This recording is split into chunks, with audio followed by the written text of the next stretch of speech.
Hello ladies and gentlemen, and welcome back to Dinozor Gaming, where we learn to be a better player. Today we're going to be talking about the meta in Jump to Lightspeed. It has now been about 2 months since the launch of Jump to Lightspeed, and after the ban of Django and a select few other cards, the meta has been wide open. We've been seeing so many different leaders top the tournaments, winning PQs, regionals, sectionals, whatever you name it. And today we're going to be taking a look at some of those top decks, courtesy of wonderful websites such as Swoo Competitive Hub, for example, that has all the deck lists. And we're going to be talking about the 5 leaders that I believe are currently defining the meta and the leaders that you need to be watching out for if you want to be participating in these tournaments. So without any further ado, let's go ahead and jump right in. So the first one is what everyone already expected to top the charts when Django left, is Sabine Wren. We all knew that Django was keeping Sabine a bit down, but now that there is no more a big Django, Sabine has come out and has been winning tournaments in a variety of different kind of decks. Second of that is going to be Qi'ra. Qi'ra looking to be the cornerstone of control at the moment in the meta. Of course, there are other slower vigilance command decks that are doing pretty well as well. We see Palpatine win a few, we see Qi'ra win a few, we see Iden win a few, but Qi'ra does seem to be the most popular one, and we'll get into that. We'll get into why that is when we look at her closer. After that, we have Rey, who's come in, a bit of a underdog, came out, and it looks like Rey Green has had quite the rise in popularity recently.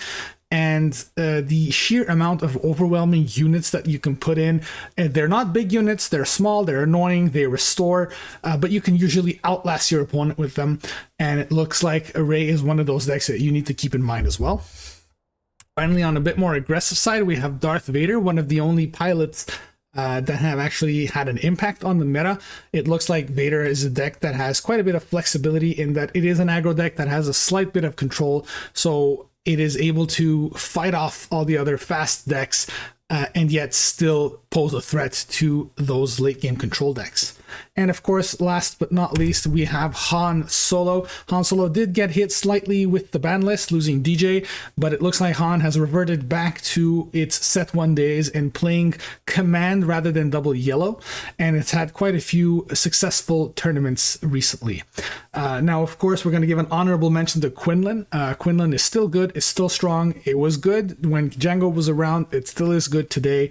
Hand disruption is very devastating, but the deck has not changed too much, and surprisingly the tournament results are not favoring Quinlan as much as they used to.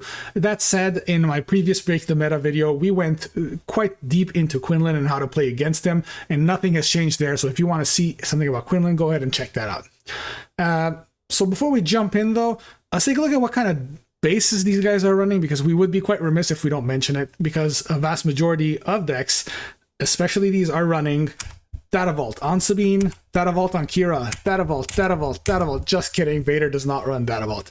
That said, of course, Data Vault is not the only deck, is not the only base played, especially on, for example, Sabine. We know that Sabine has been running ECL quite a bit and has had quite a bit of success on both of those bases.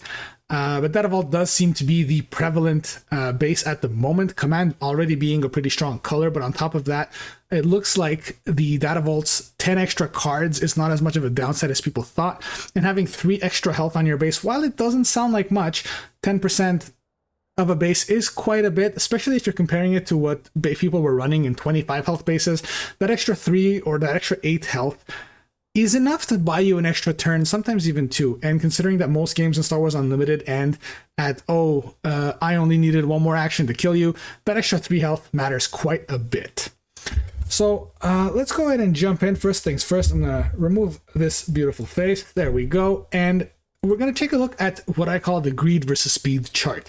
There is absolutely nothing scientifically accurate about this. I just made this up, but this is just to prove a point. A lot of people will mention that in most TCGs, including Star Wars Unlimited, the meta usually revolves around something like aggro beats control, control beats midrange, midrange beats aggro. Some games have a combo archetype as well that is strong against midrange or control, depending on the combo. Star Wars Unlimited doesn't have as much combo due to the action system. So even though that is the case, I don't think it's always as simple as that trifecta of aggro beating control, control beating mid-range, because in this game, it's more about your speed versus your greed.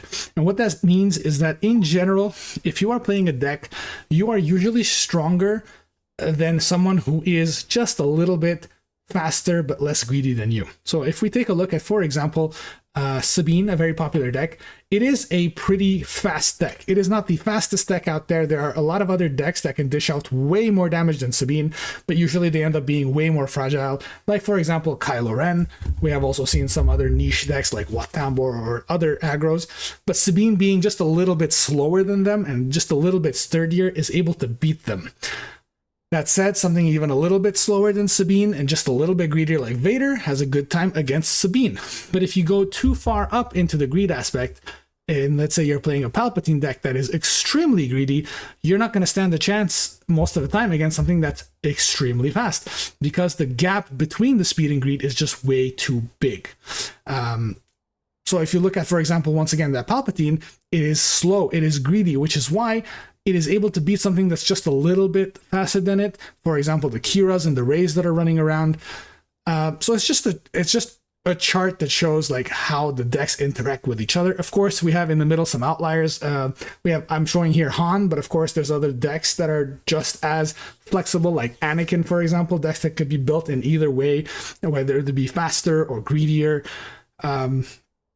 So yeah, so let's keep that in mind going forward, and we're going to check out the first leader. First, we're going to take a look at Qi'ra, and this is the deck list from a PQ win by Wu. And if you take a look here, let's see what the strengths and weaknesses of this deck are. First off, why Qi'ra?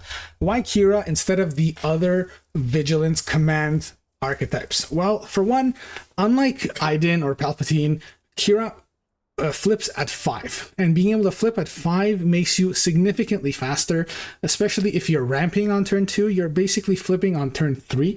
You're using your leader on the same turn as something as aggressive as Kylo or Sabine. And on top of that, Qi'ra's flip helps you win back the board. So in general, control loses to aggro because they lose control of the board very quickly, and while they can take it back later, by that time it's usually too late. That said, Qi'ra can flip, deal a bunch of damage to the board, and usually clean up using a combination of either Overwhelming Barrage or just Qi'ra's attack and Devastating Gunship, or some other form of single target removal. That extra little speed that Qi'ra has gives it the edge against the faster decks as opposed to the other command or vigilance leaders. On top of that, of course, Qi'ra's ability on the leader side is very good versus the faster aggro decks, being able to give a shield to some of your sentinels. We see in this list, for example, there's Phase 3 Dark Trooper, there's Perimeter AT, Pike Sentinel. There's so many ways to add speed bumps against aggro that Qi'ra just comes out on top of the other ones. That said, Qi'ra is, of course, a little faster, a little less greedy than those other decks, so it has a worse matchup against the even slower decks. All right, if we take just a quick look at the sideboard here, though, we see that there is an Annihilator there to fight off against the other control decks. You ideally want at least one Annihilator, just because in general, in a control mirror, the first person to play an Annihilator comes out ahead, being able to trigger both the when played and the when defeated. On top of that, we do have a little bit more Sentinel if necessary, and Palpatine's Return. I think that is a very key card that not only helps you against the discard matchups such as Quinlan, but it also helps you against the control mirrors. Having an extra 3 copies of the card that you need most is very good. That lets you have upwards of 5 Avengers if you need it, or 5 Devastators. Just an overall very flexible card. So all that said, let's go ahead and take a look at how you can play against Qi'ra.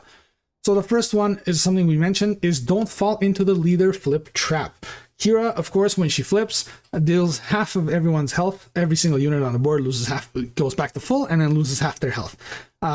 That doesn't sound that threatening considering nothing's dying, but it's kind of softening all of your units up so that then other removal can get rid of it, especially Overwhelming Barrage.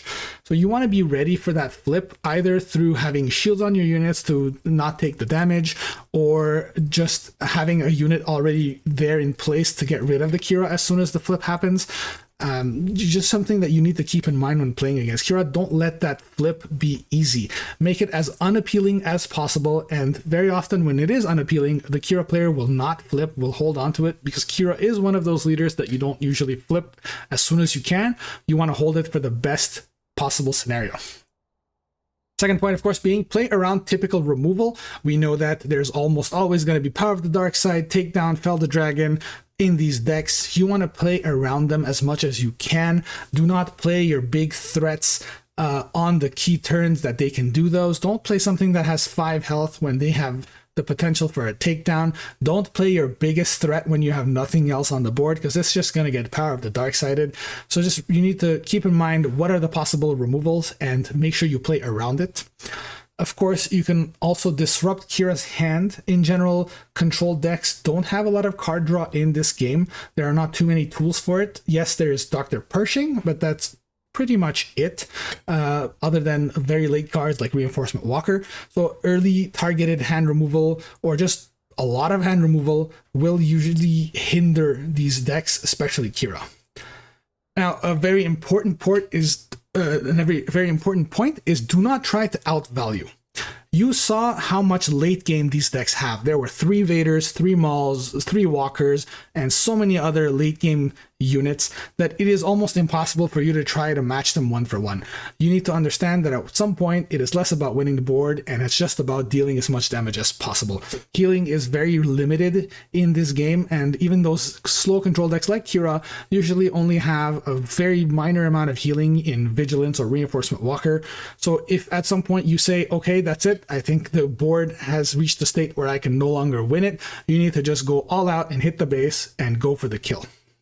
And finally, the last point, a Saboteur with a question mark, because Saboteur in general as a keyword would be fantastic versus Qi'ra, but I don't believe that at the moment we have enough good Saboteur units to take advantage of it. But putting this here as a future proofing, because if we do have good Saboteur units in the future, they could definitely be a hindrance to Qi'ra players. Now, all that said, let's go ahead and check out some of the cards that could be very good against Qi'ra. We mentioned Hand Disruption. Hand Disruption is very strong. There's Pillage, Spark of Rebellion, so many other options as well. There's the new Ahsoka and Force Throw. Of course, Force Throw is especially strong versus Qi'ra because not only are you getting rid of their hand, but most of the time their hand is very heavily costed. Sometimes they have no choice but to drop that Vader and letting you do 7 damage to what they already have on board. It is very strong. Next up, I'm putting here Surprise Strike, but this is just in place to show all kinds of reach. There's Surprise Strike, there's the Blaster that you can smuggle out, For a Cause I Believe in, Daring Raid. Just you need some form of way to end the game when they have finally stabilized. You don't want there to be only 3 damage left to deal on their base, but you don't have a way to do that, and at this point they have everything already set up. Next up, I'm putting Vigilance here just to show a little bit of mill opportunity. Mill is not a strong archetype in this game, but a lot of the time late game control mirrors will devolve into who can mill the other one out faster. So having your own Vigilance, your own restocks, or some other way to loop is very key in these mirrors. Something to keep in mind. And next up, we're going to be taking a look at Phoenix Squadron A-Wing, or in general, early space units. If you took a look at the list carefully, you'll notice that there is a lot of Sentinels in the deck, but almost no Space Sentinels. There's the Perimeter AT, the Phase 3 Trooper, the Pike Sentinel. These are all ground Sentinels. There's not much in space at the moment in the tools, in the arsenal of the Command Vigilance villainy decks that can deal with space, other than the basic 3/2 Sentinel in space for 3. So if you have a lot of overwhelming space units early on, the only way that they can deal with it is through direct removal. And if they either don't have it or run out of it, usually you can run with the game, especially if you can put a good pilot on these ships early on. You can put a Chewbacca or a Luke Skywalker or something along those lines very early on. You can dish out so much damage before they can actually answer it. Finally, we're going to take a look at Krayt Dragon here. Krayt Dragon is a fantastic tool for most mid-range decks who are trying to win a bit slower than aggro. 9 resources is a lot, but it is somewhere you will get against the Qi'ra. And as we mentioned, there's not too much healing in the game at the moment for these decks. So if you are able to dish out a majority of the damage, if you already have 20 damage on the base, Krayt Dragon is a fantastic way to seal the deal. because even if they have a tool to deal with it, such as Fell the Dragon, well, they already traded cards 1-for-1, and they took an extra 4 damage to either a unit or a base. So it's a fantastic tool, especially if you're dropping them back to back. Almost a mandatory sideboard card for any aggressive mid-range deck. And last but not least, we have Tranquility here. It's a bit more of a niche include, but I would be remiss not to say it, as we did have a tournament winning deck that ran this recently. And why this is important is because if you are playing the control mirror and going late, most of the time you are each removing each other's threats one by one until somebody runs out of threats. And Tranquility allows you to just never run out of a threat, because Tranquility, if you have at least 2 of them in your deck, each one played can get another one back from the discard. So if you are at a point where you guys have been using your Rivals Falls, your takedowns, your Fell the Dragons nonstop on each other's spaceships, well, then you can drop a Tranquility. If they deal with it, you drop another Tranquility, get the first one back, and then rinse and repeat. And at that point, you have an endless amount of units that they will run out of events to deal with. We're going to give an honorable mention here to cards like Lurking Thigh Phantom and Chewbacca. Usually they are pretty good against control decks, but there have been a few more tools this set to deal with those cards, such as No Glory Only Results. But that does come out a bit later on the 5 resource turn. So if you are able to put those in either at very quickly or right after they use some of those resources, it can definitely win you the game single-handedly. Next up, we're going to look at Sabine. We're going to look at 2 different lists for Sabine, because we've been seeing a vast majority of Sabines win with Energy Conversion Lab, as we see here. This is your stereotypical Rebel package, with the main important includes being Sabine's Masterpiece and some of the pilots like Chewbacca and Luke Skywalker. Otherwise, it is exactly as you would expect, relying on early aggression to finish off with a Energy Conversion Lab, Wrecker, or Poe, and of course with quite a bit of reach in Heroic Sacrifice for a cause I believe in. We do also see the include of Confiscate, which is very important in the current meta. This is pretty much the same Sabine we've been seeing for a long time. A very strong deck, very fast deck. If your deck cannot deal with this, your deck cannot deal with a tournament in general. And of course, we need to mention the Sabine Data Vault list that did win the Lille Championship. This is a very interesting take on Sabine. It is a bit slower, and as we mentioned, something that's just a little bit slower usually beats something that's faster by a little bit. And in this, we noticed that the key thing is, of course, there's 10 more cards because it is Data Vault. It does still have the same cards without the Rebel package. However, we don't see Wing Leader, we don't see Fleet Lieutenant, but instead we are relying on Timely Intervention as a replacement for Energy Conversion Lab, so it is gonna take the game a little bit later. It does have that Crate Dragon, as I mentioned, is extremely strong against control decks if you do get that late, and we also have a Cham in the sideboard. The Sabine's Masterpiece is also there in the sideboard. It is a little bit less good when you don't have the Energy Conversion Lab. Just an overall very solid list. And clearly it works because it won an over 800-person tournament. So now how do you play against Sabine? So I think the key thing to note is that while healing is important against aggro decks like Sabine, it is not very good early. You want to play Sentinels early on to put speed bumps in front of them to slow them down, and then you want healing later. You want healing to happen when you've already won the board. Otherwise, there is no point. Even if you heal your base for 15, if they already have 15 power in play, they're just going to deal it right back, and your healing was wasted. After that, we have Initiative, can save dozens of damage. This is very important. Initiative manipulation is the bread and butter of how to beat some of these faster decks. It is often better to simply not do that last action and instead claim initiative so that you can start the next turn and deal with their threats before they can attack. Yes, it is important to deal damage to Sabine's base, but not at the cost of taking a lot more on yours. Of course, you also always have to be mindful of ECL, Energy Conversion Lab, or sometimes Timely Intervention. A lot of the key cards like Sabine's Masterpiece, Wrecker, Poe, K2SO, when put out with Ambush, can definitely turn the game around. So you need to keep those in mind when you are playing. The best example of this, of course, is playing Obi-Wan Kenobi, a 6-cost Sentinel. You would think is fantastic versus Sabine, but if you play that on your 6 resource turn and they have Wrecker in hand, you pretty much lose the game. They can ECL the Wrecker, deal 5 damage to Obi-Wan, then ambush into it. You just took 6 to base, your Obi died, Wrecker didn't die, just horrible for you. So this is just an example of things you need to watch out for. always be mindful of it. Do not forget that it exists. And the last point is do not stall. Turn the corner and go for the kill.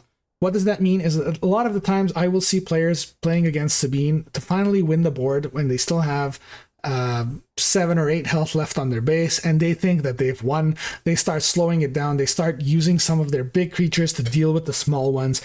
That's not going to work most of the time because Sabine has a lot of reach. They have Forecast I Believe In, they have Daring Raid, they have Cassian Andor Smuggle. They have so many tools to just deal damage when you don't expect it. So you need to understand that at some point, instead of just stalling, you need to be like, okay, I think I have stabilized enough. I need to hit their base, and you need to just go for the kill. So let's take a look at some cards that help you out against a deck like Sabine. I think an obvious example here is some early Sentinels like Village Protector and Calculating Magna Guard. Very good statted units that need to be dealt with. Village Protector is especially good. The only way for them to deal with it is a Saboteur, which they usually don't run, or Sabine unit, which they can sometimes ECL out, but if they do, they don't have that ECL for later plays. In the space, of course, we have the Concord Dawn Interceptors, very strong, but Sabine doesn't rely too much on space other than their first couple of turns. So just cards to keep in mind. Next up, we have cards that have a restore, especially early game restore cards like Yoda. So Yoda is a 2/4 that can restore 2, which means every single turn you're healing 2, which means every single turn it's as if they're dealing 2 less damage to you. And on top of that, if they realize this and go for the kill on Yoda, that's an extra 4 damage that didn't go to your base. It acted as if it's a Sentinel. So just having a bunch of these restore cards early on can not only help you win back the board, but also do so without taking too much base damage. Next up, we have ambush units like Forlum that could be extremely valuable against Sabine, mainly because Sabine usually doesn't run a removal. So if you are able to ambush into one of their units and not lose your unit, for example, if you used your Forlum to ambush into their Battlefield Marine, you kill it, your Forlom still survives as a 4/1, and then next turn you can then use that Forlom to trade into something else. You just traded 2 for 1, that's what you want. And a lot of other decks in that situation would be able to do that extra 1 damage very easily, either through a leader ability or some card effect, while Sabine usually doesn't. Sometimes they will have a Daring Raid, but if they traded a Daring Raid and a Battlefield Marine for your Forlom, I think you're coming out ahead. Next up, we're going to take a look at Entrenched. I think Entrenched is one of the absolute strongest cards against Sabine because it can be used both ways. It could be used either offensively or defensively. For example, if you don't have much of a space presence and they just put a Chewbacca on their space unit, if you just entrench it, that unit is then stuck there, cannot attack your base. If you don't have any space units, it can't attack anything. So you just basically traded 1 card for 2. That said, there's the caveat that some Sabines are now starting to run upgrade removal. As we saw in the list before, we do have Confiscates sometimes, we have Disabling Fang Fighter sometimes. There is Poe that could be ECL'd out, and Poe as one of the options can remove an upgrade. But still early on, played Entrench can save so much damage on your base. And on top of that, Entrench could be used defensively, and you can use it on your own units. If you use it on, for example, your own Sentinels that you played early on, like Village Protectors, you can make such a big wall that Sabines have a hard time getting through. Or even if it's not a Sentinel, if you put this on your turn 1 play, you have a big ground unit that can now contest almost everything they put down. Next up, we're going to take a look at some discard effects like Spark of Rebellion. It is not good to just blindly discard cards from Sabine because oftentimes if you spend a lot of resources to just discard their hand, they're going to overwhelm you on the board. But if you time your discard effects very well, it can be devastating to Sabine. They do have some minor smuggle cards like Cassian, but if, for example, going into the 6 resource turn, you play a Spark of Rebellion, get rid of their big wrecker, and that was their entire game plan, well, that's almost game ending for them. Another key point is because they're usually playing low cost cards, sometimes they will play more than 1 card a turn, meaning that at some point it's very possible that a card like Pillage will get rid of their entire hand, let them just not play that turn. That can also be game ending. And of course, last but not least, we're going to take a look at some very cheap removal. Cheap removal is very important. It gives a lot of speed to your deck. Of course, the most obvious one being Force Choke. Force Choke deals 5 damage to a unit and it lets that unit's controller draw a card. Now, what makes Force Throw very interesting is that it's 5 damage, which will get rid of almost every single unit that Sabine can play, including Sabine herself, with the only exceptions being some of the bigger ones, like Wrecker or Poe. But I'm sure you have other ways to deal with that at that point. But being able to spend just 2, sometimes even 1 if you have a Force unit, to get rid of Sabine Leader herself is very, very good. Can win you the board and help you stabilize early. And the same goes for Dogfight, a card that, while it hasn't been seeing too much play so far, we are starting to see it in a lot of decks recently, especially mid-range decks, letting you attack with a single unit twice in a turn, especially if it's a restore unit or just a big unit in general, or letting you attack with a unit you just played this turn, helping you clear the board. It gives you just a little bit of speed that you need to keep up with Sabine. Now, enough about Sabine. Let's go ahead and take a look at Rey. Rey is one of the new up-and-comers. While she is a leader from set 2, she did have some meta relevance at that point, but it looks like this time she's coming back as command. And a key thing to note here is that most of the deck is 3 cost or below. The only heavy costed cards here are going to be Home 1 and Luke, and of course Ewing Reinforcement, but Ewing Reinforcement will just bring in other low cost cards. So this deck relies a little bit on just outvaluing your opponent and playing just a bunch of small things that are hard to deal with, a lot of early restore, a lot of annoying ground sentinels. And in the late game, it's relying a bit more on tech and Home 1 to just help you have a constant stream of things to simply outlast your opponent. It's a very interesting deck. The fact that it's so low to the ground and restore heavy makes it very, very strong against aggro, and surprisingly has a decent matchup as well into control. Because you are able to use all of your removals, like Fell the Dragons, Rivals Falls, Entrenched, to deal with all of their threats one by one and just slowly overwhelm them. So let's take a look on how to play against it. Unlike Villainy Vigilance, Heroism does not have any board wipes. There is no Super Laser Blast, there is no Overwhelming Barrage, so if they lose the board, they cannot come back. So you need to be creating incremental advantage, you need to be using value trades with your units, try to kill as much of their stuff while keeping your stuff alive, and if you are able to keep stuff alive with just like 1 health, 2 health, that doesn't matter because there is no easy way for them to remove those units. They need to rely on playing other units and then dealing with them. Another thing to note is that Rey's biggest weakness is the leader herself. While very important to the deck, having that Restore 3 and that extra buffing power, only being a 2/6 on the turn that she comes out before attacking makes her very vulnerable to easy one-shots. There are a lot of ways to do that, either through events or units, such as ambushing it. So if you're able to get rid of that Rey unit before attacks go through, you can slow down the deck considerably. And of course, we mentioned that there is a lot of restore, so you can't usually race this deck. Unlike a lot of other control decks, you cannot be like, oh hey, I think I'm just going to hit the base and eventually I'll just deal enough damage to beat them. I don't think that that is possible against Rey just because of how much restore that they have. They can restore upwards of 10 health every single turn between Yoda, Sundari Peacekeeper, Admiral Akbar, and so many other ones. So you need to just win the board and rely on that to end the game. And finally, their late game is a little bit lacking. Yes, they have Home 1s and Lukes, but that's about it. So they usually rely on tech, bringing out a tech, and then using cards from their smuggle to just generate so many small units to deal with without touching their hand. So just overall overwhelming you. So if you're able to deal with that tech as soon as it comes out, they lose a little bit of that late game strength. Some cards to note that could be very good against Rey is, of course, first of all, Chaos of War. We saw a lot of card draw in this deck between Yoda, C-3PO,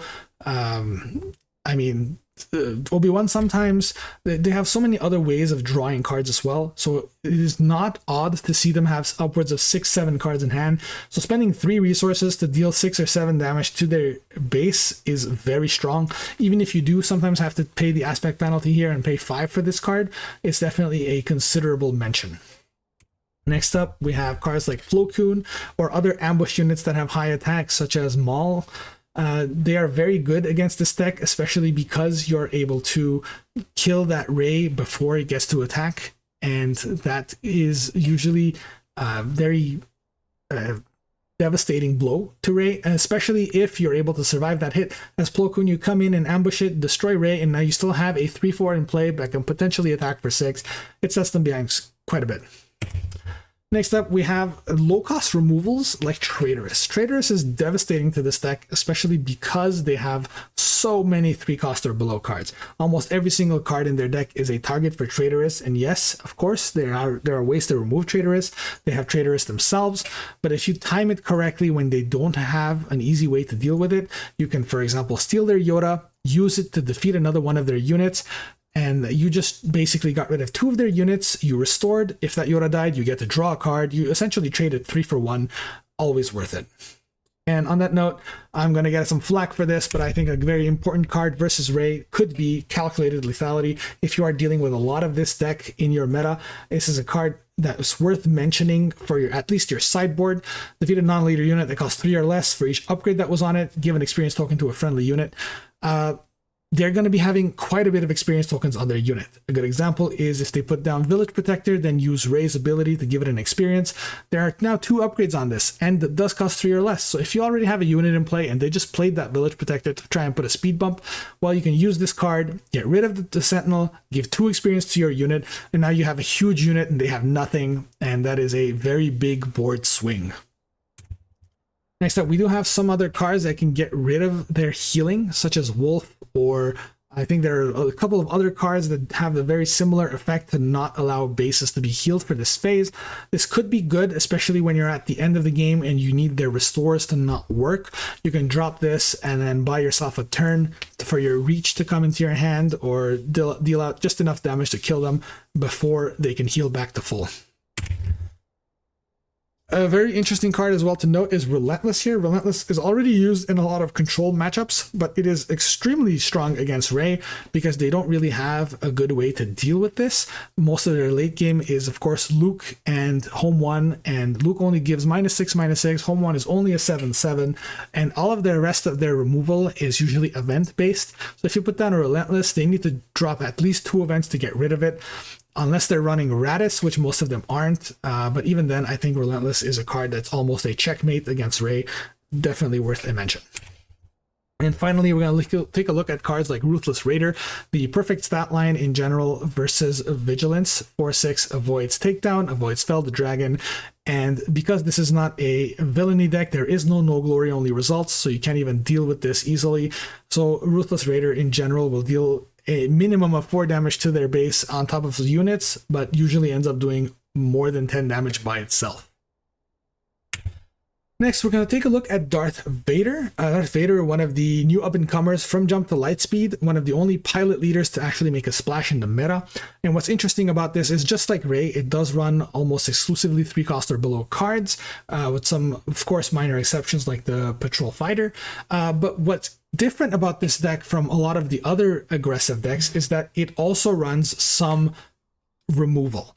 And it's not full removal in that it's usually in the form of bounce, but having Waylay, Geonosian Patrol Fighter, having No Good to Me Dead, even having Overwhelming Barrage gives it just that extra little bit of greed that slows it down enough to fight against other aggro decks. On top of that, key cards here are Sanctional Shuttle, that usually you won't have 3 units on turn 2, but as Vader you do. You'll be able to use your leader ability after attacking with your unit to create that TIE Fighter, and then Sanctioner Shuttle will get rid of whatever they just played or whatever they played on the first turn. And even if they do deal with this, they're not dealing with everything else. It slows down your opponent considerably and buys you time to play your big threats, such as, for example, Lurking TIE Phantom, or more importantly, Clone Combat Squadron. Clone Combat Squadron is just a 3/3, but it gets +1/+1 for every single other friendly space unit, and this deck has a ton of space units. Clone Combat Squadron, even if you have absolutely nothing in play other than it, if you have that in play and Vader tries to pilot it, that becomes an 8/8, but Vader pilot also creates 2 TIE Fighters, so this alone just became a 10/10 without having anything else on board. And if you do have something else on board, it is not impossible to see that Vader reach upwards of 14/14 and then use Overwhelming Barrage to just clear out your board, and you just lose the game right there. Some lists like this one are also running resupply to help you ramp to get up that Vader turn faster, but this is just an overall very interesting list. It's able to have just enough speed to outrace control and just enough greed to beat aggro. So let's take a look on how you can usually fight against this deck. To note that they have a heavy reliance on key cards. They absolutely need their Victor leader, they need their combat squadron. So if you're able to remove those key cards as soon as they are played, they fall behind. They don't have a lot of big threats outside of those cards, and they rely heavily on their leader for it. So if you are running enough removal or enough space units, you can usually control the board enough for them to not deal damage. Next, don't forget the Vader can also flip on the ground. That's a mistake that we see a lot of people make when you overcommit in space and you think you've stabilized, you only have 5 or 6 health remaining on your base, and you finally dealt with everything they have in space. Well, they can just flip Vader onto the ground. It is still a 5/6. It doesn't have any abilities, but it doesn't matter. It can still hit your base for 5, potentially even more if there's surprise strike. You need to always keep that in mind, either have a sentinel for it or some other way to deal with it. It is a very strong leader. To note though, this deck, since it is not running red, one of the very few aggro decks that don't, it doesn't have any reach. It does have some form of pump. It does usually play surprise strike, for example, but once you have actually cleared all of their board, if they have no units in play, it is very unlikely that they can deal damage to your base directly from their hand. So if you're able to control the board, you're usually safe. And finally, tall strategies are very dangerous versus this deck. Unlike Sabine, you cannot rely on sentinels. You cannot just put a sentinel in space and be like, okay, I'm good, because they have so many ways to just bounce it and keep going, like the patrol fighter, like Waylay. So instead of relying on your sentinels in this, you need to rely on your removal. Let's take a look at the most obvious card against this deck, Bombing Run, dealing 3 damage to every unit in an arena, in this case the space arena. That will kill almost every single thing that this deck plays, including this combat squadron. While yes, it might be buffed, if everything else dies, that 3 damage that was dealt to it usually gets rid of it. So I think this is a very important card, especially if you manage to play it at a key turn, preventing their entire space from developing. It could outright win you the game. Next up, we're going to look at Electromagnetic Pulse. This is a card that's almost designed for this deck, dealing 2 damage to a droid or vehicle and exhausting it. Well, almost every single unit in this deck is a vehicle, so you can deal 2 damage and exhaust something, including the leader, because it doesn't say non-leader. Next, we have some space dominance cards. Yes, we did say that sentinels in space are not too reliable against this, but still, especially if they are very cheap, they could be good, like the Concord Dawn Interceptors. Putting that down kind of forces your opponent to have removal for it, and if they don't, they kind of have to trade their entire board into it. That's not what they want. And of course, space ambush units such as Blue Leader are extremely strong against this deck, especially Blue Leader being a 3/3, able to trade easily into a unit and survive. So if you're able to trade 2 for 1 with that, you usually come out ahead. Next up, we're going to take a look at Traitorous. As we mentioned against the Ray deck, this deck does have a ton of 3-cost or below cards, and so Traitorous on key cards like a Victor Leader could swing the game completely in your favor. Of course, Disabling Fang Fighter is a bit more of an interesting card against this deck, because while they don't run a lot of pilots, if they do put Vader pilot, you can get rid of it immediately, and it is also a space unit. If they don't have a pilot, you can still play it to contest space, or if you do manage to defeat Vader with this and still have a unit in space, it helps you fight for the board. Just an overall fantastic card versus this deck. Same goes, of course, for Bamboozle. A bit less there's no body here, but Bamboozle does let you still get rid of the Vader leader. And on top of that, potentially Bamboozle could be played for free if you do have another yellow card in your hand, so you do end up winning on the tempo. And last but not least, we have Entrenched. As we mentioned earlier, Entrenched is very, very strong against these decks that try to go tall. If you do have that Clone Combat Squadron Vader, it doesn't matter if it's a 12-12. If you entrench it and you don't have any space units, well, that 15-15 is now not attacking your base. And usually these decks don't run a ton of upgrade removal, maybe in the sideboard. So being able to just completely nullify their leader with a single card is very strong. Now, last but not least, we're going to take a look at Han Solo. We're not going to dwell too long on this one, as we did break down Han Solo quite a bit in our last Break the Meta, even though that was double cunning. It is very similar. The main differences here are going to be that it looks like these newer Han Solo lists are very space focused. They do have some ground units, of course. We have L3, we have Tech, we have Qi'ra, but most of their lists are in space. We have so many new Falcons, we have some pilots, we have Blue Leader, and honestly, a lot of the new pilots work super well for Han, especially Han Solo, the pilot that works with all of the Millennium Falcons that they have. It makes it so if you are not ready for the space power, which a lot of decks aren't, this can win the game before you're able to see it coming. Let's see how you can play against this deck. Just like Han double yellow, Han loses card advantage for tempo. That is what the leader ability does, and usually that ends up being predictable. But if you're predictable and your opponent can't do anything about it, it doesn't matter. So you need to sometimes abuse that predictability. A good example of this is that you know that on turn 1, if they use their leader ability, they're going to play a 3-drop. And most of the time, you do know that it's going to be probably a Millennium Falcon. So if you have ways to stop that, go for it. Same goes for, they know that on the 5 resource turn, they're going to try and get to 7 resources. It is predictable, so it is easy to stop. Next, we have Disrupt His Hand, of course. Just like other control decks on Han, while it might not be control, it does have the same weakness, especially because he inherently loses card advantage by using his leader ability. So if he uses that leader ability twice, he will only end up with 2 cards in hand. So if you do a well-timed pillage, you can make it so he does not have any plays at all. Now, preventing the leader flip 5 to 7, what that means is usually on the 5 resource turn, Han will use the leader ability, put a card in play, be at 6, open up with the leader attacks, goes to 7, so he's able to play either a Han Solo or a Ewing reinforcement or something along those lines when you are only at 5 resources. That is pretty devastating. You need to keep in mind that on the 5 resource turn, you need a way to deal with that Han leader. There are so many ways to do it. You don't need to outright kill it. You can just exhaust it if you want, but always have an answer for it so you don't get overwhelmed. And finally, always consider pilots. This deck is very pilot heavy. So if you have a unit, you cannot just assume that it's going to stay the same, especially with the new Han Solo pilot that not only gives it a buff, but also lets it attack right away. So if you're facing against a Millennium Falcon and you drop a space unit, there's a good chance that it's going to get killed for free with the Han pilot. So always keep that in mind. Now, some cards that you can use. Entrenched, again, pilots hate this card. Very, very strong. If they have a Millennium Falcon, especially the new one that can have multiple pilots, if they have 2 pilots on it, you play Entrenched, well, sucks to be them, right? They need upgrade removal or that unit is gone and you just traded 3 for 1. Next, Spark of Rebellion. This goes hand in hand with the predictability of Han. If you know what they're going to do, well, you can stop it with Spark of Rebellion. If they turn 1, put a card in their resources from their hand and you spark it and get rid of their only 3-cost play, you just traded 2 for 1, stop them from doing anything on turn 1, you are ahead.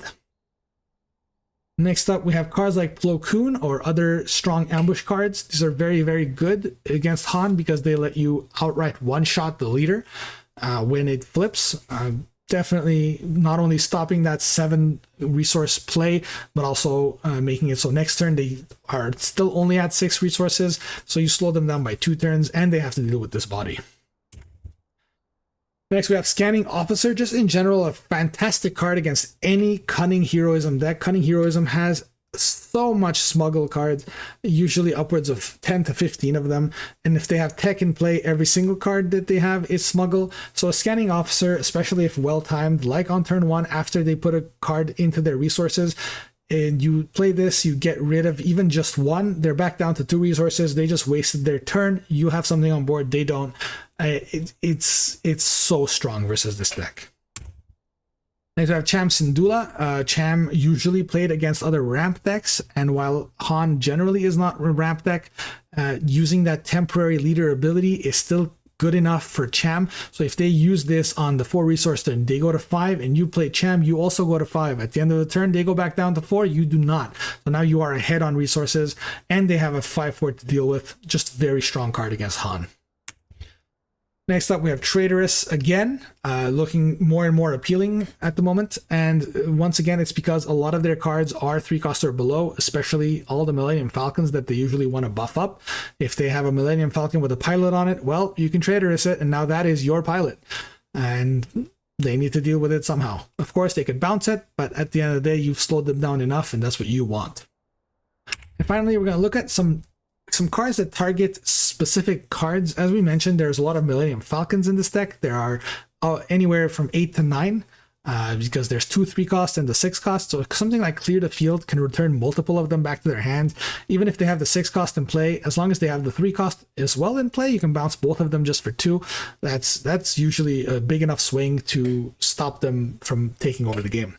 And in the same vein, of course, we have Regional Governor. If you time this correctly and play it, they cannot play any cards. If you've named Millennium Falcon here, they can't play any of those 9 Millennium Falcons. That usually puts them behind. You can also use it to stop something like Han Solo. They do have 2 different Han Solos in the deck, and especially if they did just go to 7 and you know that they're going to play it, if you play Regional Governor and call Han Solo, well, they won't be able to play it. Now, all that said, I would love to hear what you guys think. These are the decks that were currently winning tournaments on SWU Competitive Hub. Of course, the meta is wide open. We are seeing so many other rogue leaders take it. So what do you think? Is there a leader here that you don't think is as good as it should be? Is there a leader here that you think I didn't cover that is actually very meta? I would love to hear your feedback. And honestly, guys, if you enjoyed this, please leave me a comment, leave me a like, please subscribe. It won't cost you anything, but it would help me considerably. Thank you so much for listening, and I will see you guys next time.